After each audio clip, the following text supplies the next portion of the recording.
I be independent, gotta get in my own. Ain't depending on someone putting me on. Taking loss to coming for more dough. I'm fixing to get it on my soul. And I promise I ain't taking no longer.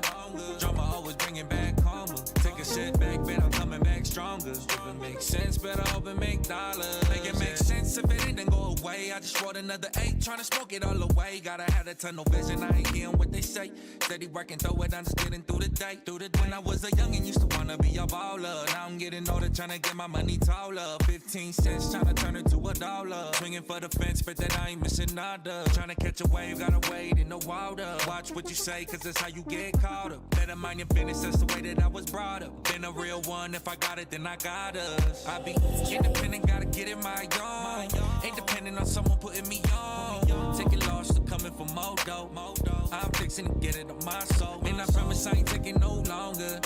Drama always bringing back karma. Take a setback, bet I'm coming back stronger. If it makes sense, better hope it make dollars. Trying to keep my bread up, gotta maintain. I've been writing all these words, trying to keep myself sane. I've been trying to show my worth, I just charge it to the game. First things first, I just show 'em I ain't playing. I'm tryna vibe, I ain't had the time. In a minute, do this all the time. If I had the time, then for me to spend it on the grind. Working 9 to 5, really ain't the business, but I try. I'ma go for mines, really I'm committed. I could probably use a blessing when the end's low. Still on probation, ducking, dodging the car winds low. See nothing but clouds, I need to tin up on my windows. Never come down, they never jumping out the window. I be independent, gotta get in my own. Ain't depending on someone putting me on. Taking loss to coming for more dough. I'm fixing to get it on my soul. And I promise I ain't taking no longer. Drama always bringing back karma. Take a setback, bet I'm coming back stronger. If it makes sense, better hope it make dollars, yeah.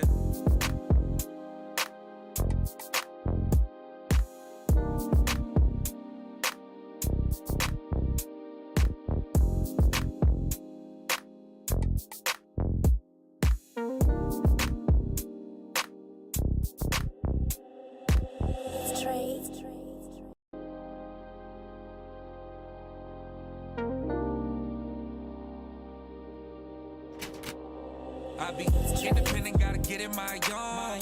Ain't depending on someone putting me on. Taking loss to coming for more dough. I'm fixing to get it on my soul. And I promise I ain't taking no longer. Drama always bringing back karma. Take a setback, bet I'm coming back stronger. If it makes sense, better hope it make dollars. Make it make sense if it ain't then go away. I just wrote another 8, trying to smoke it all away. Gotta have that tunnel vision, I ain't hearing what they say. Steady working through it, I'm just getting through the day. When I was a youngin', used to wanna be a baller. Now I'm getting older, trying to get my money taller. 15 cents, trying to turn it to $1. Swinging for the fence, but then I ain't missing nada. Trying to catch a wave, gotta wade in the water. Watch what you say, cause that's how you get caught up. Better mind your business, that's the way that I was brought up. Been a real one, if I got it, then I got us. I be independent, gotta get in my own. Ain't depending on someone putting me on. Taking loss to coming for more dough. I'm fixing to get it on my soul. And I promise I ain't taking no longer. Drama always bringing back karma. Take a setback, bet I'm coming back stronger. If it makes sense, better hope it make dollars. Trying to keep my bread up, gotta maintain. I've been writing all these words, trying to keep myself sane. I've been trying to show my worth, I just charge it to the game. First things first, I just show 'em I ain't playing. I'm tryna vibe, I ain't had the time. In a minute, do this all the time. If I had the time, then for me to spend it on the grind. Working 9 to 5, really ain't the business, but I try. I'ma go for mines, really I'm committed. I could probably use a blessing when the end's low. Still on probation, ducking, dodging the car winds low. See nothing but clouds, I need to tin up on my windows. Never come down, they never jumping out the window. I be independent, gotta get in my own. Ain't depending on someone putting me on. Taking loss to coming for more dough. I'm fixing to get it on my soul. And I promise I ain't taking no longer. Drama always bringing back karma. Take a setback, bet I'm coming back stronger. If it makes sense, better hope it make dollars, yeah.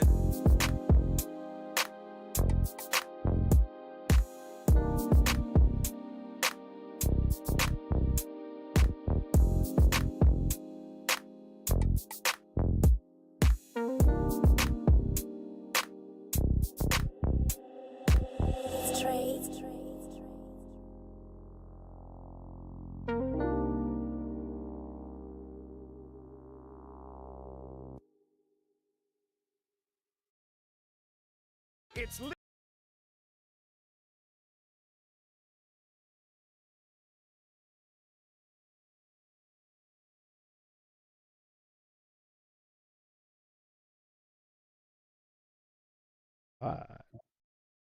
All right, what up, y'all? We back. Vita, soy sauce. It's another Tuesday. Having fun. Boy, the top topic might take up most of the time for the weekend. Glad we got a couple days to think about it, cause boy, it still got the world unfolded, man. We're gonna definitely get to everything. Reacting to Raw from last night, we still got to talk about Elimination Chamber, NFL Combine, free agency, and the new league year officially kicks off next week. It's always it's just a good time. Good time. I was laughing because somebody had posted a picture and it was like as a kid, NFL season was like NFL playoffs and then dead until the next game. It's just like now when you grow up, there's everything. There's combines, and like you keeping track of everything as it goes on now. Like we are. So it's definitely a fun time this week. We got man, there's so much to go to. Before we get there, Soy, how was your week? How's your day? Anything interesting happened to you this week? Man, nah, I'm still shook from Saturday, man. Elimination Chamber had everybody's Yeah, reactions, man. Was literally me and Serena sitting here watching, bro. I was shooketh. When we thought we knew what was going to happen, they it's said nah, insane. nah, nah, nah. But nah, the week was cool. Went by pretty quick. Weekend, bro. I don't know about you, but the weekend been blowing by too quick lately. I've been hating it. Yeah, we are on Blizzard alert tonight. Oh So damn, we yeah, we just got rain. so we are. This one's weird because it's like we're only supposed to get up to 2 inches of snow, but they said it could be 70-mile-per-hour winds.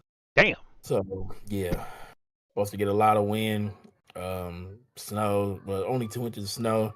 I could do snow, like I don't mind that part. Once it gets like negative temperature, single degrees, or ice gets involved, then I'm like, yeah, you got to cut that off. And At so least it ain't like what Seattle or New Jersey. Those up in the northern states, the northern yeah, east and northern western states. I be seeing those videos on IG that be popping up. How the yeah, people that be living on the hills be just having iced roads. Nah, yeah, no, thank you. yeah. That ice stuff is one. Yeah, once ice starts to touch the ground, it's a wrap for me. Just like, hey, don't nobody need to go nowhere. You just got to call that a day. It just is what it is. So randomly today, it's funny. At work, we have to do a hearing test. We got our yearly hearing test just to see if our hearing has changed, being affected by the machinery. And it's just funny because people are like, hey, where you hearing at? You in the gray? I'm like, nah, I'm good. Because all you got to do is hit that button every time you hear a sound. And some people just be spamming the button. Like, I think I heard something. So, so that'd be the funny part. It's almost worse to have more button presses than actual sounds than it is to have less Yeah. button presses than sounds, because And then you just look like you crazy. they'll catch your rhythm and they'll repeat the cycle. Like if it's inconsistent, they'll repeat it again. So if you think you're just clicking on the rhythm, like beep, beep, beep, and then they'll change it. And then, so, we got to wear the ear stuff. So, there's certain people who have to do a different test because they got to go in different areas. But like, nope, like, I'm good. I'm still good to go. So, uh, it's funny to we showed you end up cooking them lab chops. Family loved them. Was shocked because my wife's nephew, who's a pretty picky eater, every time he's over here with us, he eats. Like he eats whatever we cook, wings, lamb chops, whatever. They was tearing them up. And then I was shocked because usually Enoch and Malia, they're hit or miss. They were like, we want more lamb chops. We want more. Like, all right, cool. Next time I know to get another rack, but a rack is like Oh, they got could be expensive taste. yeah, so like a rack of lambs could be like 15, $20 just depending on the pounds of it, right? But I was cutting them into two bones. So one rack was just four lamb chops. Like, so they were just a little thicker. So I was like, all right, cool. We'll see if the kids liked them. I was like, dang. So I'm to the point now where like one, but that's at Costco. Like we bought those from Oh Costco. I'm like, yeah. maybe if I go to a butcher, I could get more better. You know what I'm saying? Huh. Like, I just wanted to grab them just to try them out to see how they worked. And I was like, all right. So I know now, like, one rack of those would just feed two people at a time in the crib. At And some I'm point, like, you gotta load up on the sides like extra mashed potatoes. yeah, Throw some corn in there. That way, you gotta we fill up had on the sides so you can't be getting just all the chops, man. we had the mashed potatoes, we had asparagus, but they don't want to eat asparagus. But I always try to make them eat their vegetables. Like, hey, y'all gotta have this much before you go to something else. Like, you at least have to do that. So like, all right, cool, we filled up on that, but I'm like, man, I was like, shoot. I was like, I ain't mad that they don't do it, but I was like, dang, these are kind of like I have to get 4 separate ones from Costco just to like fill the household for the day. Like if we do, like obviously that's not something we cooking once a week. You know what I'm saying? I But was I was about to like, say y'all eating good over there. hell no. And I'm like, that's not something we cook, we're going weekly, but I was like, now I know if I do it, what I gotta look at. Because they also got that 4-pack of steak. Oh yep. Like I can cook that straight up. We was to the point each one of us get a steak and we'll split that fourth one for Enoch and Malia. Cool. Now Enoch's get to the point where he wants more than one and Malia wants more than one. And I'm like, oh dang, I have to now. I gotta go Yeah, get two packs of steak. yeah. Now I gotta get, and we just skipping by with Ezra and Zeke, just grabbing scraps off the plate. So Hey I'm like, man, dang, you can find a butcher to get a quarter cow. that's Quarter cow, it'd be like but $400. I keep seeing the Costco hack. They was like, if you would cut the strip, which is like $100, they were like, you could really get about 15 steaks out of there, like if you're willing to cut it. I said, dang, I should really just probably do that. Damn. Cause Yeah, we be going, we be loading up on ground beef. You know what I'm saying? And it's just me and Serena. So you know what I'm saying? We go in, we cut it up, and put it in a little. Man, we got like four things of just ground beef upstairs, just chilling, waiting to be made. Yeah, I'm getting I got to start meal prepping a little better so I can get through the week because I gotta have breakfast, but I be waking up too lazy now to not make anything before. So I got these burritos. I was like, you know what? If I make like a week's worth of like sandwiches, like breakfast burritos and breakfast sandwiches, I was like, instead of leaving them here at the crib, like I'm just taking them to work. You know what I'm saying? Oh I was yeah, like, put them in the yeah, freezer. because if I leave them here, they're gonna get ate. And I was like, nah, I can make some for the house. Then I gotta make another separate, to take to work with me. Cause I got my freezer over there, it's an old freezer, but I was like, as long as I'm taking something wrapped in there just to keep it in there, I'm cool. As long as don't nobody know, and they're gonna start dipping into your burritos. Yeah. But my my supervisor was like, hey man, this fridge and this, microwave's kind of old. I'm gonna get you a new one. I was like, all right, bet we could do that. Oh, he getting you a new fridge? Yeah. That's a W. Yeah. He gave me a new fridge, new microwave. He was like, you want air? I said, hey, anything you bring up here, I'm taking. I was like, I just do not want to be going down to the 5th floor to, to our break room. I was like, if I could just stay up here, even better. So there you go. Nah, yeah, I was ready for that. News in the week before we get any news happen outside of the sports world before we talk about any of our stuff that got you. I'm gonna be honest with you, man. I don't be paying attention to the news. I don't watch TV. I don't really be on the internet like that. Like I feel like one of the worst Americans ever because people is tripping over whatever Trump is doing, and I'm just like, hey man, y'all put him back in there. Whatever happens is gonna happen at this point. I just don't care no more. I mean, the tariffs and the taxes and all this. I said, hey man, y'all put him back in there. Whatever he wants is gonna get done, man. Like, get over it. Like that's where I'm at. I look at it this way, man. The thing that dude was selling for when he was running for president, he's doing. Why are you mad at that? Y'all mad that he doing the stuff he said he was gonna do? All the other presidents said they was gonna do something and didn't do it. He's doing all of it. And I think the funniest thing to me is people who like voted for him come up and be like, I didn't know it was actually gonna affect me. We're like, yes, it does affect you. Like once you see one, you see them all. Oh, it's a genre of people who was like, the immigrations to send everybody back, but not realizing that their partner, their spouse was going to be affected. Like my wife got deported, my husband got deported, and we both voted for him. And like y'all didn't consider it. Y'all didn't realize that you wasn't supposed to be here. Like like y'all didn't consider this. So I was like, man, he doing what he said he was going to do. Yeah, I was like, yo, I'm a bad American, y'all. I said, I tapped out. I said, once he got back in, I knew he's gonna do whatever he wanted. I said, and eventually, when they hit my doorstep, it's gonna be what it is. I know they got some tax stuff changes coming, and I'm just like, hey, he trying to take away federal taxes. I'm all for that, bro. Give me some money back, cause the way federal taxes be taken out of my check, and then at the end of the year, I still owe them money. How I still owe y'all money when y'all take it throughout the year? Yeah. That's what get me too. But they also talk about changing I seen the tax budget is no longer for like public something. They're like changing the whole budget. And I was like, you know what? Again, you let him in there. He gonna do whatever you want to do anyway, which makes me feel bad because I'm like, maybe I should be out here riding, but we'll save that for another day. But I was like, every time I just see everybody like, yo, we got to do this, and I'm like, hey man, we let him back in. What else we expect? I just be chilling, bro. It don't matter who the president is to me. You know what I'm saying? I still gotta pay bills. I still gotta, you know what I'm saying? Yeah.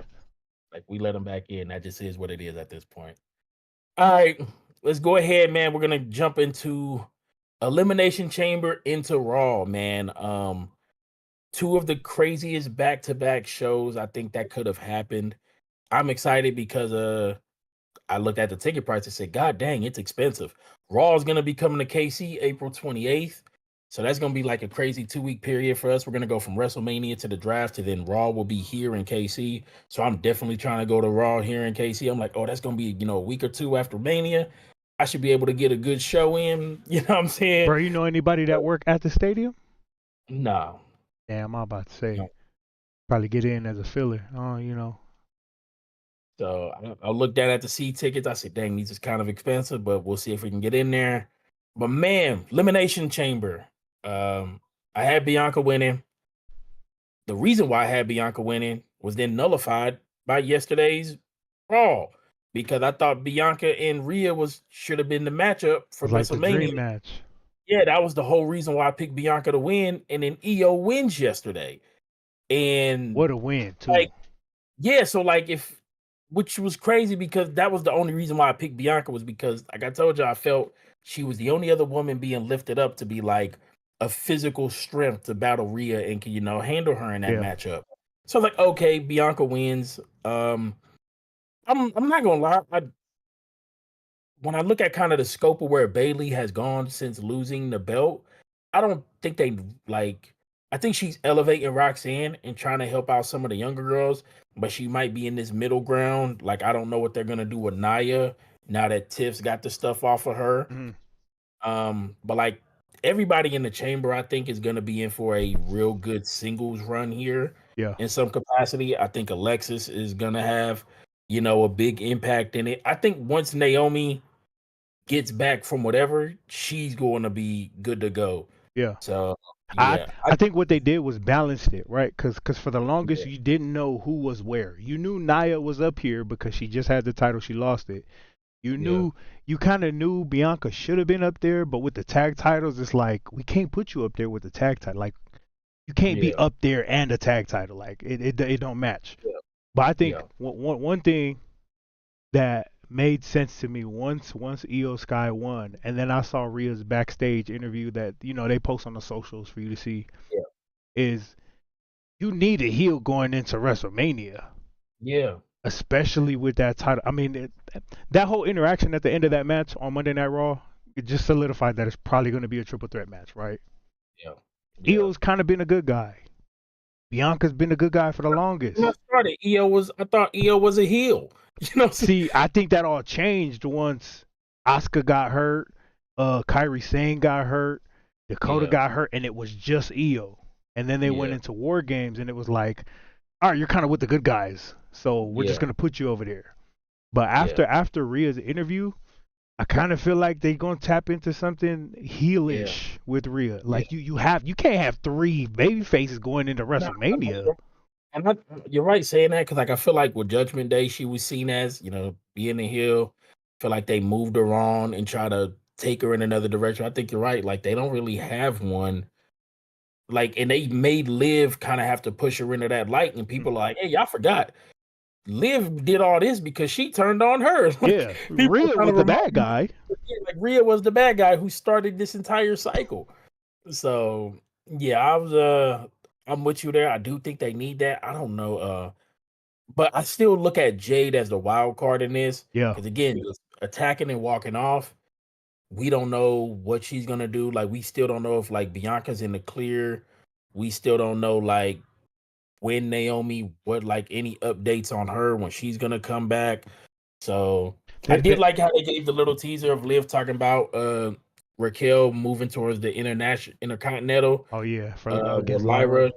Yeah, Lyra can get some work in. I know she had the title for a while. Like Shinsuke, just holding the titles, no defending, no nothing with it. So I like that they're kind of giving them some type of push. But the chamber itself, I feel like all of those women in there are going to get a push. But I'm weary because I feel like Roxanne is getting moved up pretty quick. Like, I think they're doing with her what they did with Lyra.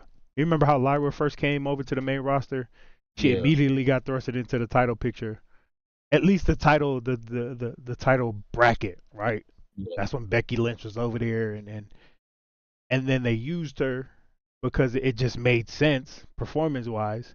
And then once that kind of faded out after she lost her matches, it was like, all right, cool, let's put you down to the mid card and let's yeah, keep you right here because now they actually have a mid card title. yeah, But I can see them at least trying to elevate Roxanne for now. I don't yeah, think she's gonna make a serious push at any of the titles. yeah. So, but yeah, the women's rumble, I think overall was better than the men's rumble. For majority of it, I think the women's chamber was even up there too. Like the women's be putting on. I feel like they've been really doing their thing at the PLEs. Like I feel like they really have. The Yeah. men's chamber was. I felt like it went the way that I thought it was gonna go. Mm-hmm. I didn't think they were gonna double down and really go the Drew and Damien route. Um, and kind of just leaving Logan out there. I thought he would have called somebody. He ended up not doing it. I'm glad they didn't let Cena wait to the end and just kind of scrape. Like he came in, did some wrestling, had his stuff in there Yeah. with Punk. I felt like in the Rumble, like I felt with Charlotte Flair, they Brought kind of her just in showed at up. 30 and Yeah, like just kind of brought you in at the end, yeah. covered you up with some bigger people. That's what We we ain't was talking about when we was watching it. yeah, She was like, "Do you think Cena's gonna come in last?" I was like, "Nah, he got to come in like third or fourth because you can't have him come in last and win. He's already yeah, getting flack for saying I'm in there and I don't have to qualify." So yeah, I think one thing I really like too is they didn't have Logan one up himself from all of the big spots he has. I threw this in the chat. Every time Logan's in a big match like that, you expect a big spot. Like the last one he had was against LA Knight when he did the backflip, the the springboard. springboard out the Yeah, ring and damn near broke his neck. I'm yeah, glad they didn't do anything crazy because it's like we don't need to keep one up him, man. You're a good wrestler. Like yeah, he impressed me. I'm not gonna lie. I was like, okay, he's legit. He can yeah. wrestle. He's not just a big spot guy. Yeah. Yeah, so I want to see what direction he ends up going. Um Again, like I do feel like it's very easy for them just to use him in these, you know, small windows running up to Mania because of the traction that it could pull up. But again, like if he's not going to be pretty much a full-timer or want to show up, then I also still think I don't want to keep putting him in these spots either Yeah. though. Like I would like to see somebody else be there if they're not gonna do that. But again, he said he showed up, did his part, did his thing. Super impressed, like watching Cena and Punk go at it for that segment. But again, I was laughing when Seth got eliminated. Like, okay, Seth's probably He gonna ain't get left eliminated. yet. Yeah, I was like, I was like, yo, that gate's still open. Like, isn't it supposed to close? I was like, yo, that gate's still open. And then when I seen Punk stomp him, I was like, oh, this is that miracle, miraculous way Cena said he needed to win. Then he won. That was And it. yeah, and people's like they was like, well, Cena would have never accepted a win like that before. They were Yeah. like, they were That like, kind of that should like have been, foreshadowed everything. He was yeah. like, They were like, that "Well, I'm should gonna have choke told you you out everything. now." Yeah, they were like, that should have told you everything you needed because before he would have never accepted that win. They were like, but he jumped at the opportunity, he took it. And then I did find it weird that The Rock came into the ring while Cena was still in the ring. Yeah. See, we was talking about that. I was like, "Why didn't Cena leave? Like, your situation in that whole thing is done. Yeah, it's done. Normally you would leave, right? But he faded out to the corner. He did his little reaction, and then history was made, man. And somebody had brought up a point. They was like, yo, I'm tired of seeing Cena doing all this random smiling like in the matches. Like when he came in and he was Or all, shaking "Yo, Punk's hand. wow." Yeah, shaking hands, or like even during the whole Cody thing, he was wow, pumping up the crowd and doing this stuff. He was like, bro, I'm tired of seeing this. He was like, yo, you just kind of, he was like, I'm not saying you fanboying, but we need to see that you mean you going to work. And they were like, not the case, but man, I don't don't think nobody in the world expected Cody to accept, the offer. Yeah. I think everybody was like, nobody expected him to come up and be like, yeah, man, he's gonna, you know what I'm saying? We got it. He's gonna sell his soul. But none of us thought it was really going to be Cena who was gonna do it that way. Anybody that said they thought that is a liar. Yeah. And so there was a dude ran into a TikTok video where dude was like, he predicted it. He was like, Cena's gonna accept the deal and turn on Cody. I was like, I wish I could find. I probably can't find it and send it, but he called it and he said, "This is just what I think." So I was like, all right, damn. But even if you said that, I don't think nobody would have saw it happening that night. Yeah, like nobody would have seen it happening there. And I love the fact that like it got to the point where we were like, "Yo, nobody's coming to save Cody." You know what I'm saying? Like nobody's coming to save Cody. We legit was talking about that. We was like, who at this moment could come save Cody? It ain't gonna be Jey Uso. It ain't gonna be Sami Zayn because he just got his brains beat out. Yeah. It probably ain't gonna be Roman because he ain't even in Canada. Like, nah. You for real life SOL, Cody. Yeah. And that's what got me was like nobody came to Cody's rescue, whether that's out of fear of The Rock or that whole character, but nobody came to help him. And that's what threw me off was nobody came to help. And at some point, like I said, I was like, "Yo, Roman, please, somebody come help this guy." Like, dang, Roman, please. I'm like, please, somebody help, somebody. And I'm glad that you get left with that. You just get left with the fact that he got whooped like that, and nobody did nothing to help him. And I mean, he got walked out by Michael Cole and Wade Barrett and Pat McAfee. Like, that's who walked you out? Because just a year ago at Mania, bro, you had everybody and their moms over there in the ring with you. And and then they said that Travis did bust his eardrum and gave him a black eye. I went and watched some of the fan videos of him he smacked the shit out of him. I was like, Travis, bro, you realize next time you get in that ring, you're gonna get a receipt, bro. Like, yeah, and people was like, hey, Travis, because you got some people who were upset at the cultural influence, like people coming back, and you got other people like, nah, if you're gonna be here and you're gonna be there, they were like, just know we accept receipts. You getting that back? Oh yeah. So they were like, so if you think you're gonna wrestle, Cody's getting that receipt back, and we're gonna make sure he get that receipt back. Oh yeah. So I was rolling. Travis Scott is the theme song of WrestleMania, and it's a match with Cena and The Rock. Travis is gonna be there. You gonna get slapped. He gonna slap the hell out of you.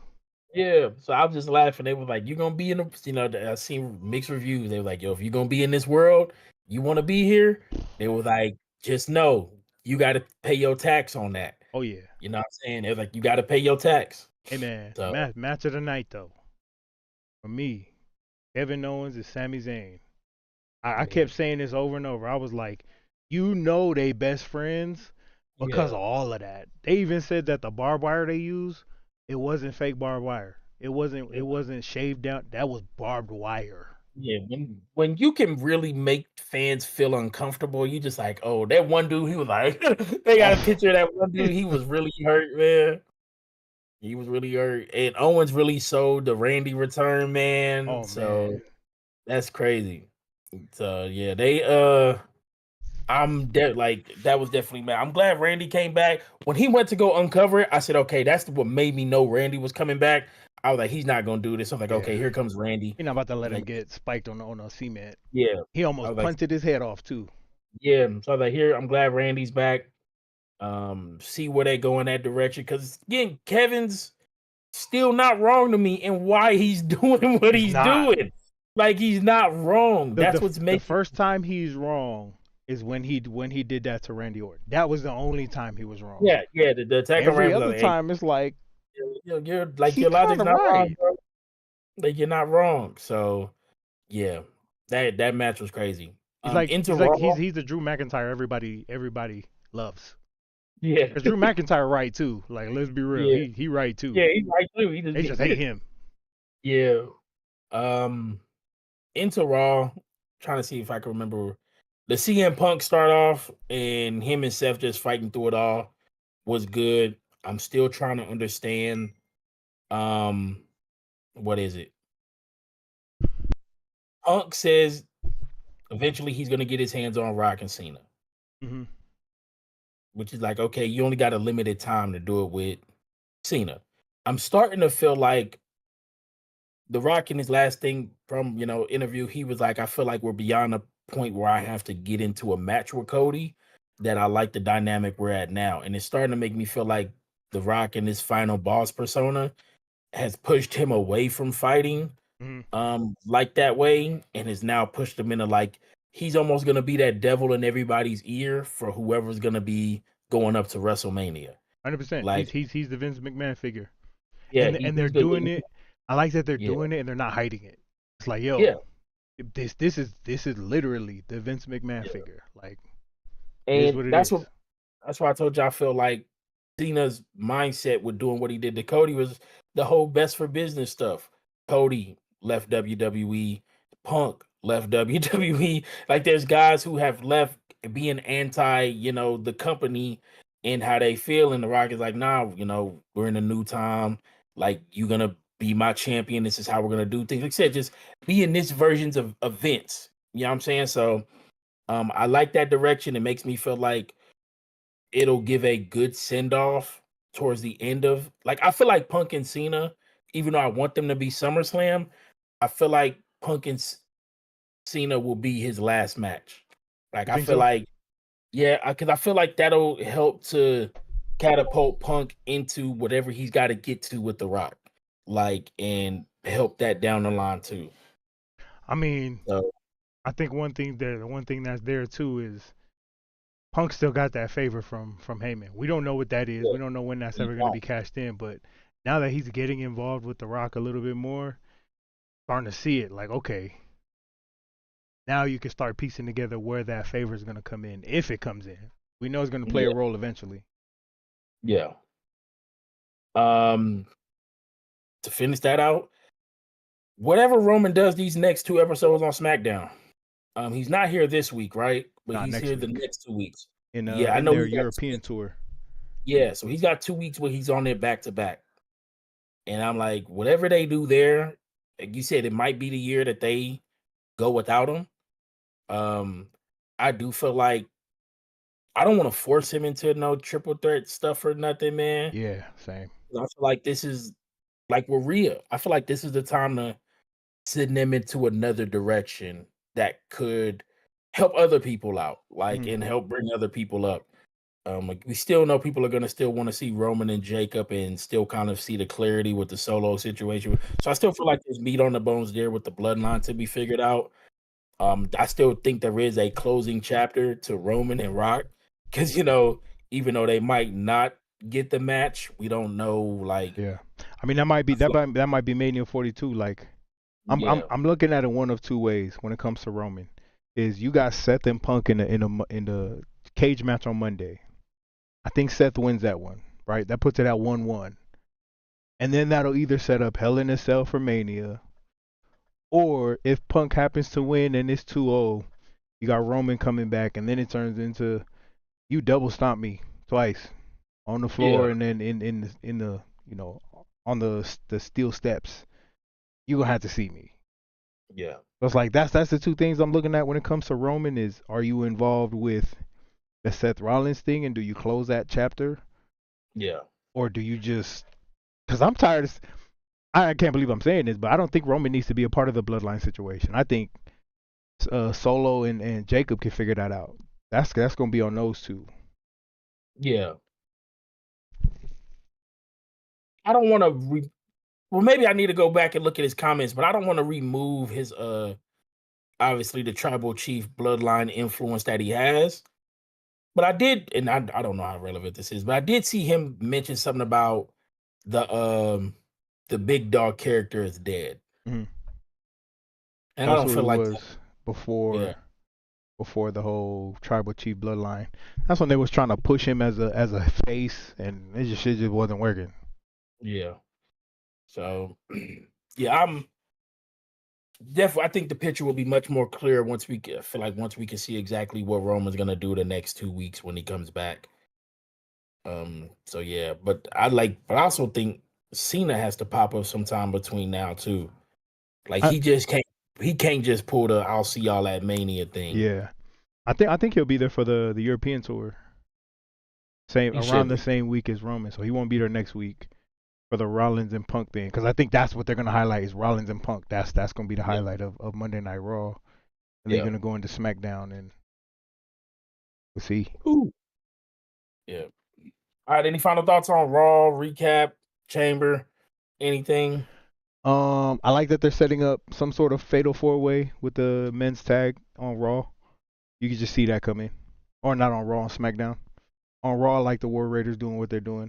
Now it's just a Yeah. matter of who's going to dethrone them because it's not real an established tag team on Raw right now outside of the War Raiders. So I don't know. We'll see. Also, the Judgment Day kept mentioning something of a new member. Dom keeps dropping it. Finn Balor keeps trying to figure that out. So I'm curious. I literally have no idea who could be the new member. Me neither. Part of me feels I feel like because we're teasing the A-Town Down Under breakup, it could be Waller. I don't know. I think I'd like to see Waller continue just by himself. Yeah. That's the only other person I could think of that might be around. I mean, it might be Karrion Kross. Really, I can't wait, but Truth, I gotta see R-Truth. What R-Truth gonna be on too, man. Oh, is Cena? Like, yeah. Hey, it could be Karrion Kross, man. Karrion Kross could be that other member. Yeah, because right now he's just solo in it, doing his thing. Don't really see him in no matches, but I feel like he's such a good character. You got to get him in something soon, man. Yeah. They have to. All right. Dang, what's next on the list? What is it? God, I missed it. Can't think of what it is. Let me pull up my handy dandy notebook. I'm gonna say I got it right here. We got franchise tags. We got two players that are currently carrying franchise tags into the 2025 season. One of them being we'll start with Trey Smith. Trey Smith getting tagged messed up like 8 teams' dream all season. Every team who had $1 in the O-line need was ready to cash out for Trey Smith. And the fact that the Chiefs tagged him messed up everybody's dream off season. Like it really did. Everybody, the Patriots, the Bears, the Cardinals, everybody thought, hey, we could just pay Trey Smith, bring him over, and that'll fix fix a problem. Yeah. And we got the cash to do it. Trey Smith getting tagged messed up a lot of people's off-season mocks. Many people had. It probably messed it up for him too, because he's like, bro, I got to play on this 23.1 mil franchise tag this year. Yeah, I forgot that O-line franchise tags isn't by position; it's just by O-lineman. Mm-hmm. The average of across the board. Yeah, average across the board. So for him, he's like, yo, if it was guard, he'd be down a couple more million, But the fact that he got to throw in tackles, he got an extra couple million out of there. So yeah, you hate it, but for the Chiefs, a team who already had tackle issues, you're like, man, we don't want to create another gap, man. We got to keep you around, bro. I feel like it signals. I don't think they can. I feel like they'll have an offer for Nick Bolton. I think other teams will be able to outbid for Nick Bolton at that point. What they'll be able to do, like what Nick will do, is going to tell a lot because, Dre Greenlaw is still lurking out there. And seeing a report that 49ers offered him a 1-year, $10 million deal on a prove it deal. I said, you're giving, again, if that's true, are y'all giving Dre Greenlaw a prove it, year deal? For health or something? It's like, yeah, this dude's balling out for y'all until he tore his Achilles in the Super Bowl. Like, yeah, and you really gonna make him prove it now? And looks like Talanoa looks like he might be on out the door too. Oh yeah, he up out of there. Yeah, Charvarius Ward is up out of there. 49ers is moving like a team who's going to pay Brock Purdy every dollar that he's gonna get. Wild. I seen they was gonna try to make an offer at Zach Bond too to put him next to Fred Warner. But I don't think Zach Bond is going anywhere. I think he's staying in Philly. Yeah, 49ers is just like, hey, we got to get ready to pay our guy. Debo was moved because Washington took on the contract. They're doing the same with Ayuk. If you'll take the contract, we'll just take the pick back. Mm-hmm. That's what it sounds like right now. So it's gonna be crazy. They just paid it. The year after they pay him, they're looking to trade him already. yeah, which is crazy because they was about to, they was trying to trade him before paying him. So Yeah. like but hey, that's the way to do it though. Hey man, y'all pay us money, we'll take the lower pick. Like just Mm-hmm. help us free up the money. So Cause they're just signaling what they get for Purdy, 5th round, or I mean for Debo, they got a 5th for Debo. 5th round, which Yeah. means Ayuk they got to get at least a 4th. Yeah, I think they could pull a 4th from a team for Ayuk. If there's a little more on his contract that they could work, a little more time. I believe 3 years It left. might gonna be That they could work Buffalo, with. man. Buffalo Yeah. looking over there, licking their chops. Like that might be our wide receiver 1. So they got 49. Yeah, they're signaling, man. But yeah, Trey Smith messed up a lot. Like the Bears, they were pretty much all in on Trey Smith. And the moment he get tagged, today they make a trade for Jonah Jackson from the Rams, and they took on all of that contract. I think people forget in trades, it's like, yo, if we could have got a higher pick, how much of the money are y'all splitting, man? Like, Mm-hmm. if you're not gonna take none of the money, you can't ask for that pick. And so, but if you're going, so that's the way you get away with lower picks, is you got to be willing to pay that bread. Yep. That's how people are going to get off those contracts. We got our So, other high priority franchise tag in T. Higgins. just seen a quote that this was the least number of franchise tags in a year since like the 80s. Damn. Just T. Higgins and Trey Smith are the only 2 franchise tag players. So they were like, it's been since like the 80s. It's only been this many. T. Higgins going on his 2nd year though, so there's a 10% increase. 26. I guess 26. Yeah, 26 mil that he's gonna be playing on. And I mean, I understand franchise tagging him, especially after the injury he came off of last year. But when he did play, he ended up playing. He balled out. He balled, and this is what gets me about the Bengals. Is clearly they're trying to play Jamar Chase. Like clearly they're trying to pay Jamar Chase. Mm-hmm. And Joe Burrow is, we could pay everybody. And Joe, you really can't. You know what I'm saying? Like at some point, someone along the line has to give up some money. AJ Brown is making like, I think barely 30. And Devontae took a couple M's less. I think he's at like 25, 26. 25, 26. Tyreek is at about 30. Jalen Waddle's at like 26, 27. But Jamar wants to be the highest paid and go $6 million over AJ and get 36, 37. You can't give T 25, 26 if you're taking the extra 5 or 6 M. You can't give T anything. That's why I was like, yo, Joe, we gonna put your feet to the fire. Every dollar y'all give up, I promise you, we'll go to T. Higgins. I ain't giving up no money. T, you on the first thing smoking out of here then. Yeah. Like, cause that makes Josevich their wide receiver 2 now. And he played okay. He was cool to me. Like he was cool. He's not T. Higgins to me, but he was cool. And I get the fact that you have to pay Joe, and I get the fact you have to pay Jamar. And tagging T is beneficial to you, but said it does nothing for T. Higgins long term. I do like the tag because like all of that is absolutely guaranteed. So whether T wants to fake an injury all year, it don't matter. That money's his guaranteed. Mm-hmm. But it messes up the ability for his long-term contract next time.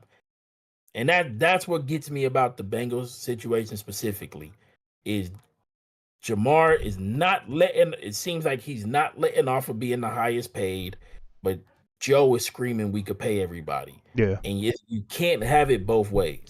I saw they was fielding trade offers for Trey Hendrickson too to try to get up off that contract. Yeah. And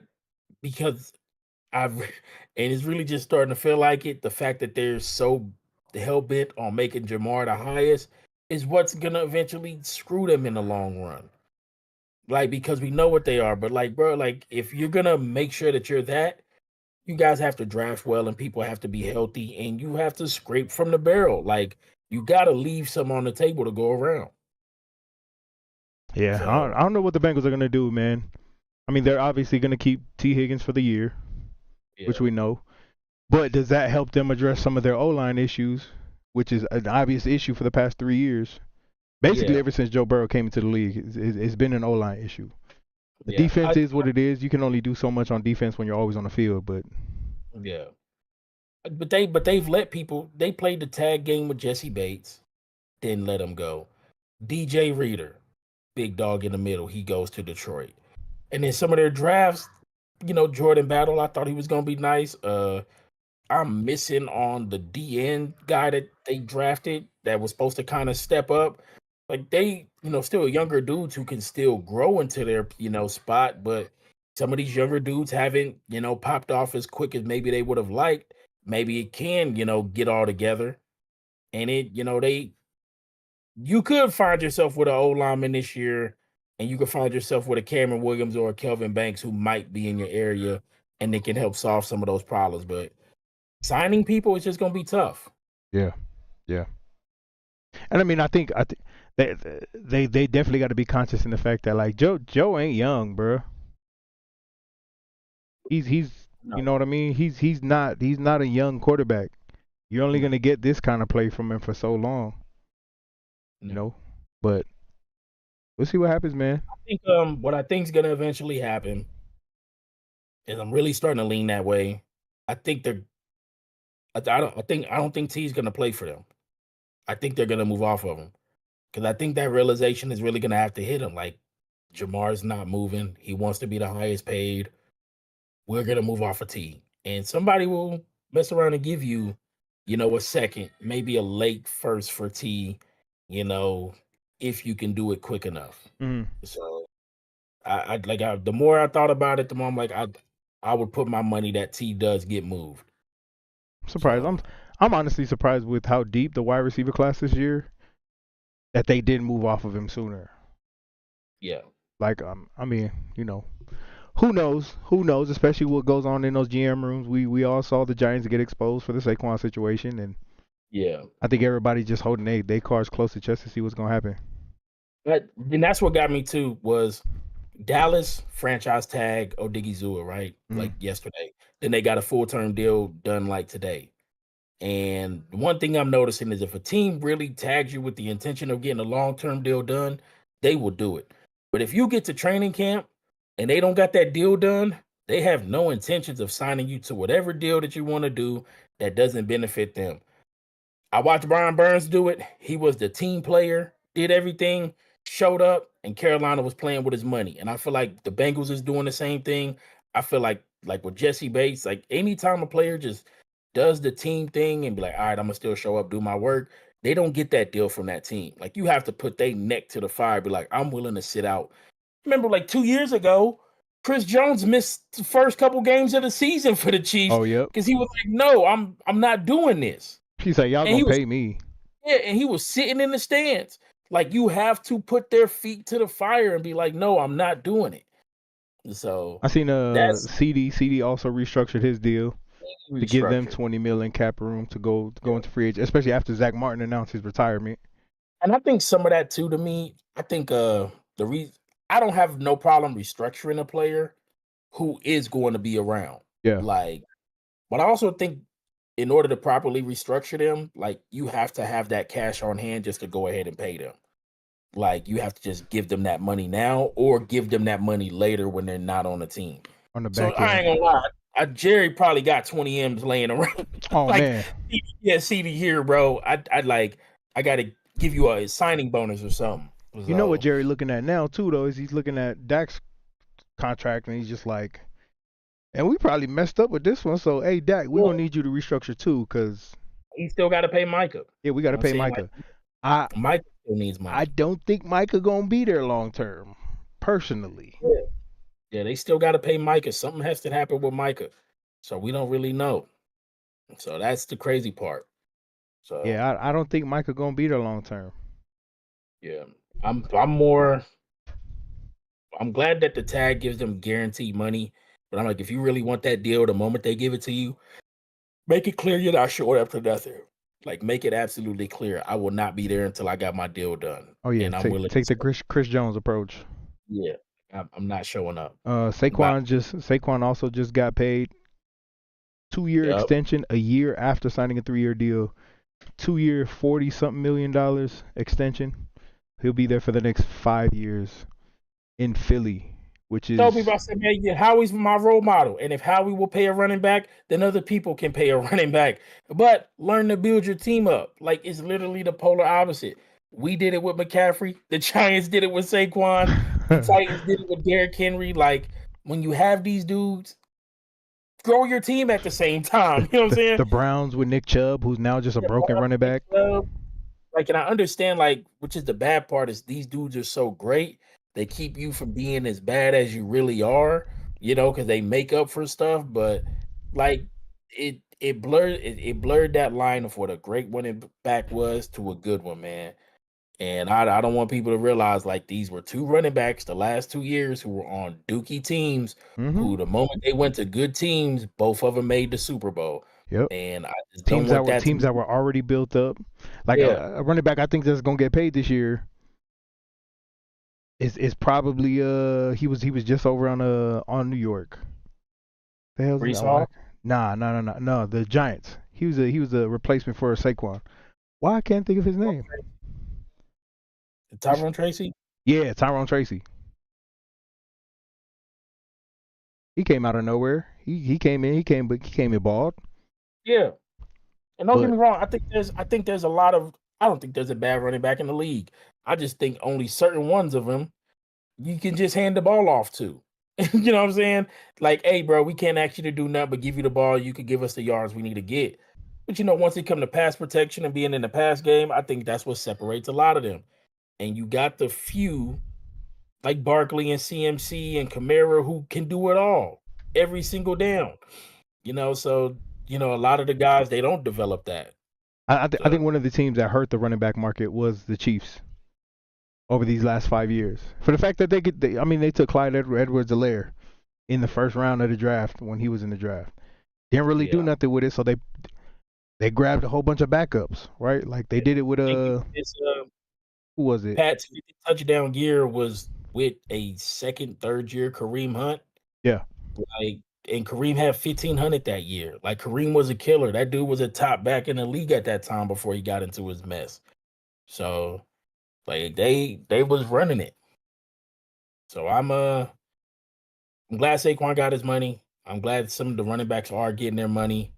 You know, I definitely don't think every running back deserves that type of money, but we can't keep blurring the line of, you know, production for, you know, to influence and impact in the game.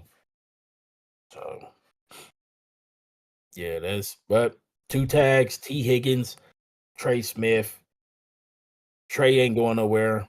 I would put $5 that T. Higgins will be moved before next year. He'll probably be in Tennessee. Yeah, I think T. Higgins is definitely going to be on the move. Or he'll be in Jacksonville. I don't think he'll be anywhere that he wants to be, but he'll be somewhere where he can get paid. I can see him in Tennessee because Callahan, you know, was his OC before. I could see them potentially pulling that jumper.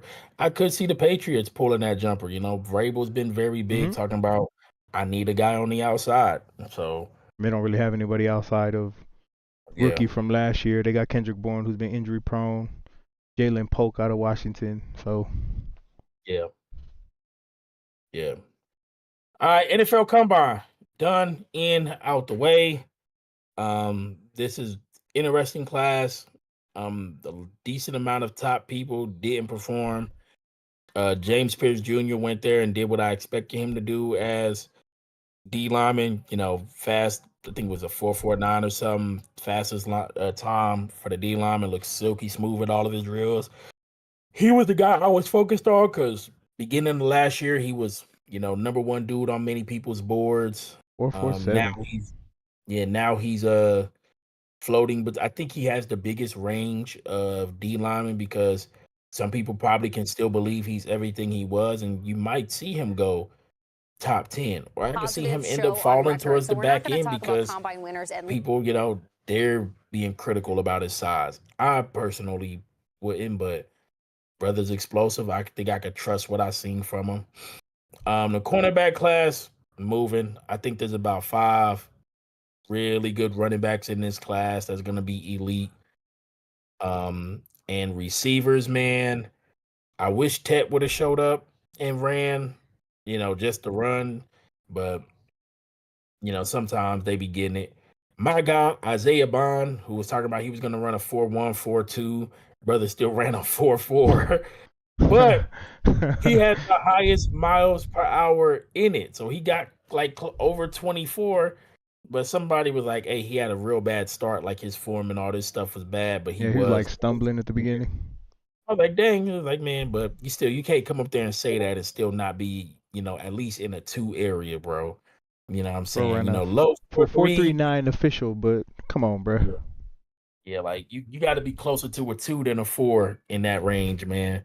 So anybody from the combine you was looking forward to, looking out, impressed by, discouraged by looking at this week's combine? I'll be honest, man. I was looking at the tight ends, selfishly, because I mean, I know the Eagles are going to be looking for a tight end with Dallas Goedert needing to get paid after next year. Couple of guys for me that stood out. Obviously, Terrence Ferguson. I'm also an Oregon guy. Terrence Ferguson, super versatile.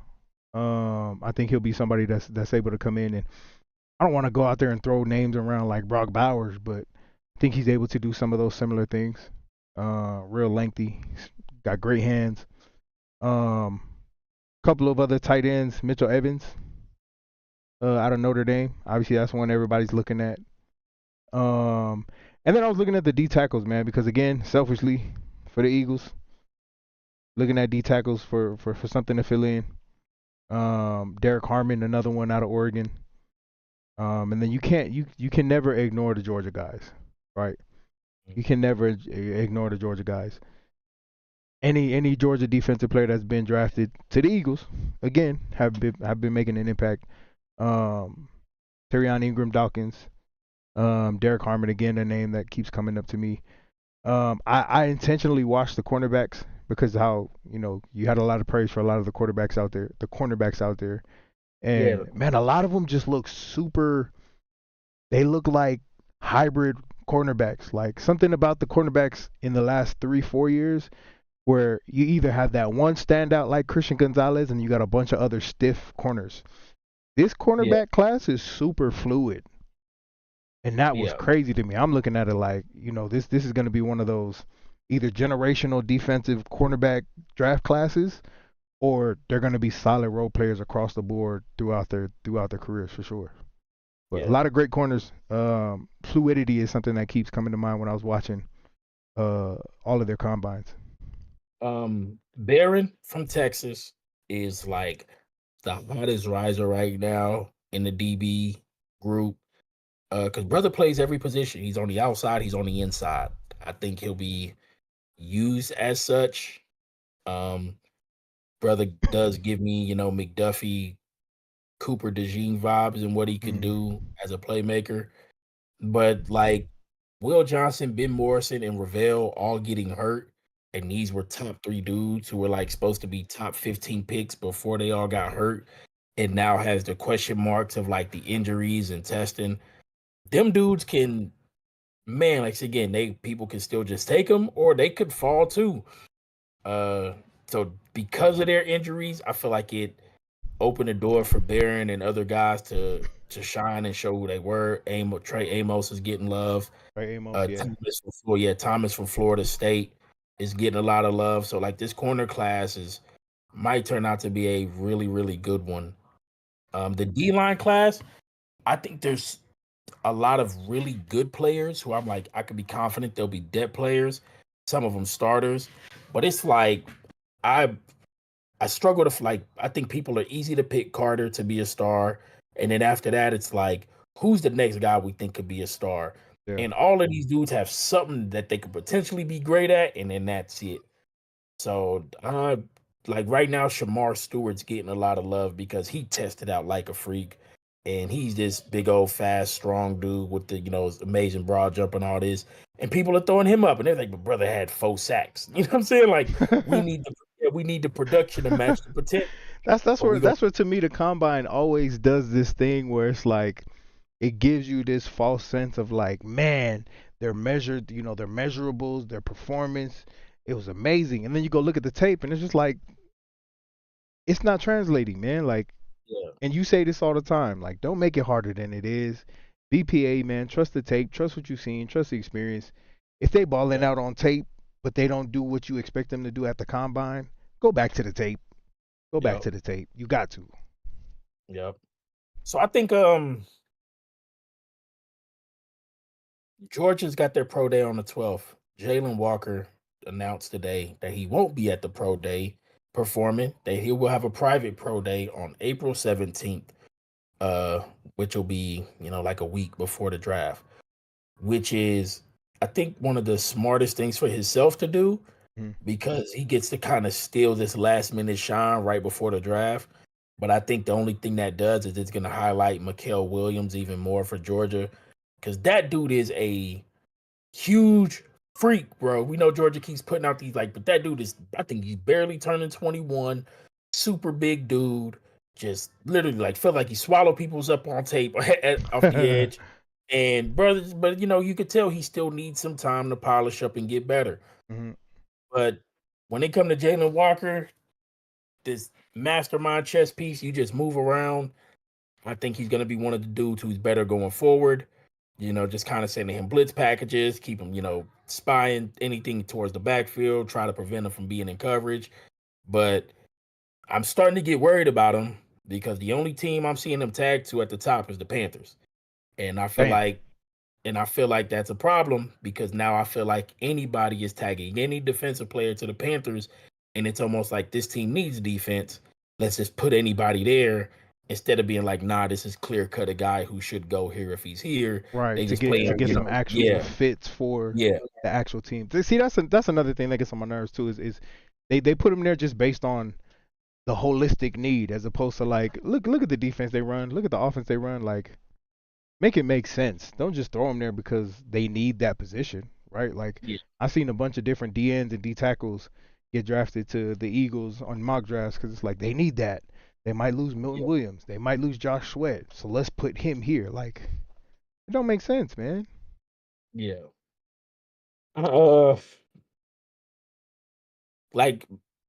If I had to pick right now from the D linemen who would be available, it would be James Pierce Jr. or Mikael Williams for me. Would be one of the two. If I had to pick one at 8, those would be the top two dudes. Because I trust Pierce's ability to get sacks. Hey, if I'm gonna send his brother to pass rush, I think he could do some damage.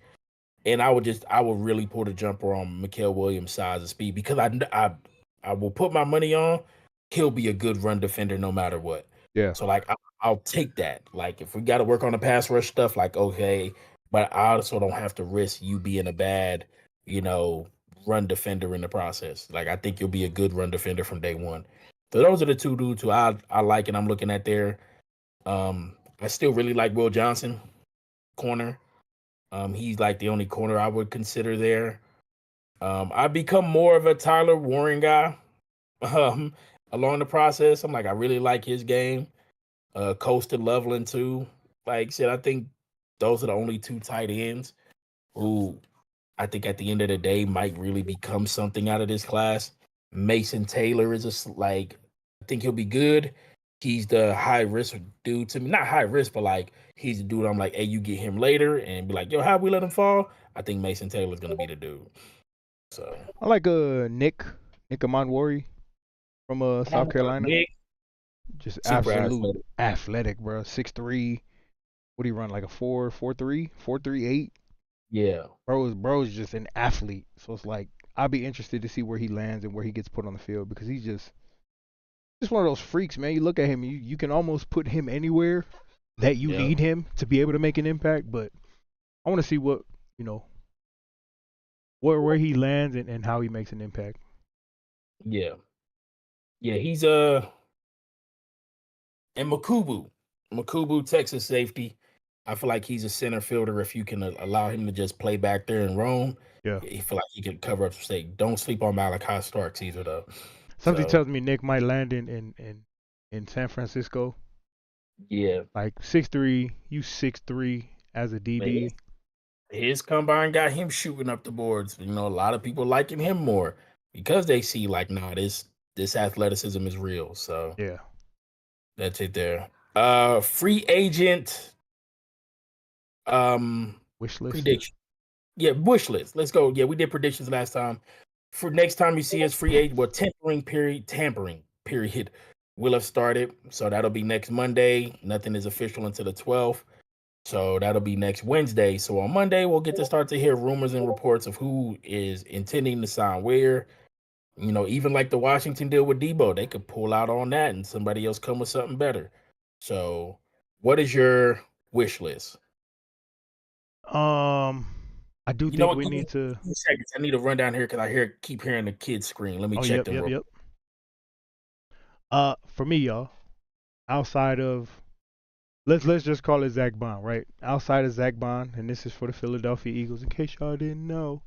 Outside of Zach Bond, outside of Mekhi Becton, who I think those are two names that got to be prioritized for the Eagles. Mekhi Becton, Zach Bond, they definitely need to be re-signed to long-term deals, even if it's 3. Give us 3-4 years, give us something to solidify these next couple years.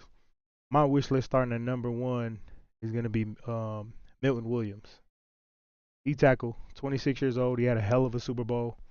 Came up on that strip sack against on Pat Mahomes. Was able to recover it too, making big plays all over the field, man.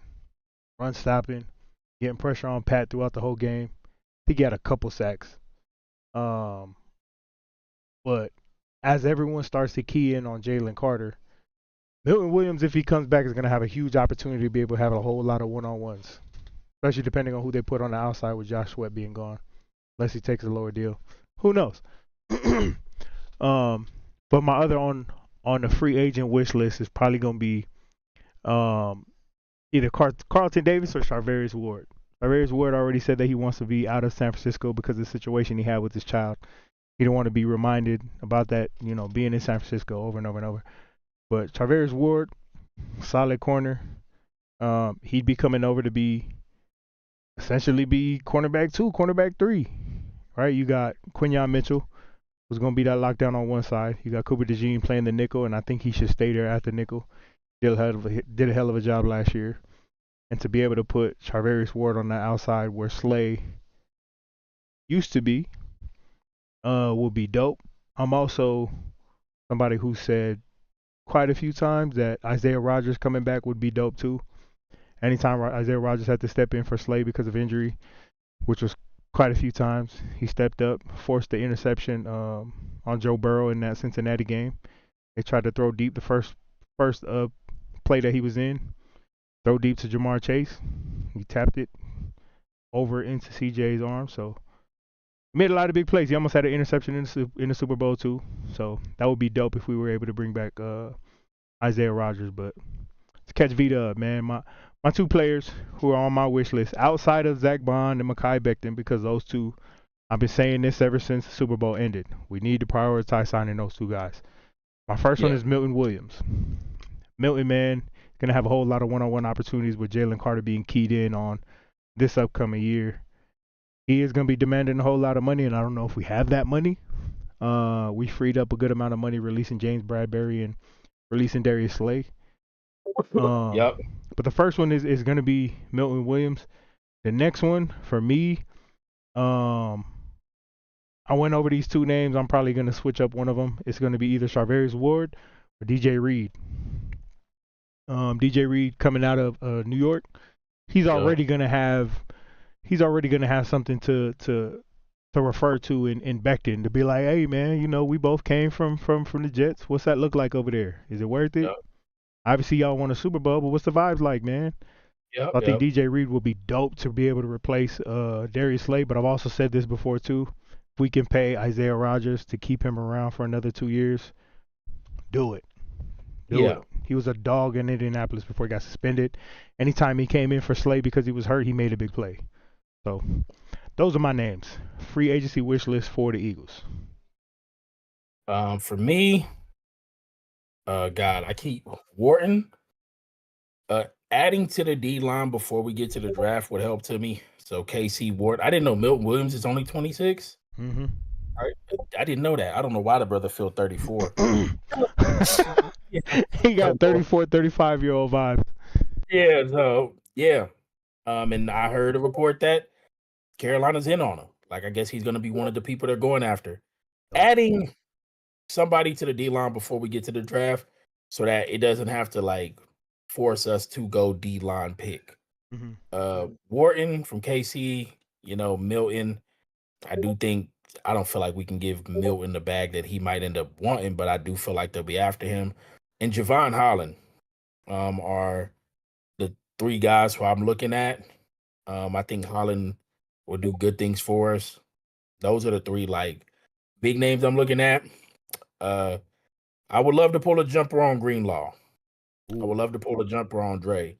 Again, that was the only report I saw. If it's a 1-year 10 deal, I'm like, damn, go and give him 3. You know what I'm saying? Like, yeah, like go ahead, pull the jumper on him. And let's try to at least get to the position ourselves better for BPA in the draft. So those are like the 4 top dudes I'm looking at that I'm like, yo, if we could just get one of them on the defensive side, I think it would help out a lot. And there's 2 guys that I'm looking at that I would love to see y'all go and get. First one is Onwuzurike, free agent out of Detroit, finally able to get healthy and play a full year. And then the other one is out of Indianapolis, man. Ode Yingbo. Can't even say his name. Ode Yingbo. Bro got 34 combined sacks, quarterback hits over the last 2 years. And he ain't even a starter. He don't even get reps like that. But to have that much production in such a limited amount of reps, only 25, that'd be dope to see what y'all can do with him. Yeah. I'm trying to, who was it? Ashawn hooped for us towards the end of the year, and Brown coming back, just staying healthy. I'm just like, as long as we can add, I feel like we have to add a vet on the line and in the secondary before we get to the draft. Because again, it's still Clowney and Wanham, and we still there's upgrades to be made from both of them at this point. So I'm just hoping that it really gives us the chance to, like, if we do get a rookie, we don't have to beg this dude to be off the charts day one. Like, he can have time, maybe even just be situational and come in and hoop as he need to. Bro, Chase Young is 26 years old and a free agent. Yeah, but we went after him last year, and he chose to go to the Saints. But we're going back after him again this year. Like, they're still back in on him. So I mean, he's almost a poor man's Jadeveon Clowney, respectfully, and that's not a bad thing. Yeah. So I don't really feel like chasing that bag again, especially because like I do think I'm not against none of the D linemen in this class. I just don't want us to go there and have to be like, I want us to add a serviceable guy before we get there, so we can at least be like, all right, whoever we're taking is because we ain't got to rush them, and we can take a little time to work them in. Because I still want the chance to be in. Like, yo, if Tte falls, I want to be able to be in on a Tte or, in a Mecca or a Golden, like getting the actual receiver who I can trust outside of Thielen consistently to win on the outside. The Thielen ain't winning on the outside like that, but smart dude. We know how he hoops. I can see you guys. I can see you guys being able to land Wharton. I mean, I don't see a lot of just based on everything that's in the draft and a lot of those teams that are in position to take somebody in the draft. I mean, I can't see him really landing anywhere else. Yeah, I would like to take Wharton. I said I'm even if we can't get a true one, that's why I've been like, you know what, even if we just got to get an upgrade at tight end, just get a good tight end that can help win. Like, Tyler Warren, somebody. Like we this offense needs an easy button so that everything like Bryce and Dave don't have to be perfect all the time. Like they don't have an easy button, be like, hey, we can just kind of chip away at it. So that's why I would like a Warren or a T-Mac, and I want to be able to be positioned to actually take them if they're available. Yeah. So that's there. But that's just my wish list of it. The trade that I would like to pull is maybe Tyree Wilson from the Raiders. Maybe pull a jumper. Yeah, maybe pull a jumper on him, no matter what they got going on. Like, hey, maybe this dude, if we can kind of get him over here, see what can happen. That was the only other person. Like, hey, if we could trade for somebody, that's who I would take.